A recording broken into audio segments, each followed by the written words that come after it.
জিম্বাবুয়েতে ক্ষুধার্ত মানুষকে খাওয়ানোর জন্য ২০০ হাতি হত্যার সিদ্ধান্ত নিয়েছে দেশটির সরকার। বার্তা সংস্থা রয়টার্স এ তথ্য জানিয়েছে।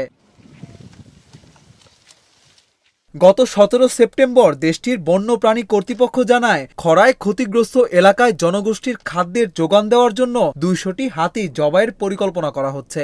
মানুষকে খাওয়ানোর জন্য ১৯৮৮ সালের পর প্রথমবারের মতো এমন উদ্যোগ নেওয়া হলো। কয়েক দশকের মধ্যে তীব্র খরার মুখোমুখি হয়েছে আফ্রিকা মহাদেশের বিভিন্ন দেশ। পানির সংকটে ব্যাহত হচ্ছে ফসল উৎপাদন। চলতি মাসের শুরুতে ক্ষুধার্ত মানুষের খাবারের যোগান দিতে হাতি, জলহস্তী, জেব্রাসহ ৭ শতাধিক প্রাণী জবাইয়ের ঘোষণা দেয় নামিবিয়া। এবার একই রকম পরিকল্পনা হাতে নিয়েছে জিম্বাবুয়ে। জিম্বাবুয়েতে মোট হাতির সংখ্যা ৮৪,০০০। বিশ্বে হাতির সংখ্যার দিক দিয়ে দ্বিতীয় অবস্থানে রয়েছে দেশটি। সংশ্লিষ্ট কর্তৃপক্ষ জানায়, হাতিগুলোকে জবাইয়ের মাধ্যমে ক্ষুধার্তদের খাওয়ানোর পাশাপাশি দেশটিতে হাতির সংখ্যা কমানোর চেষ্টা করা হচ্ছে।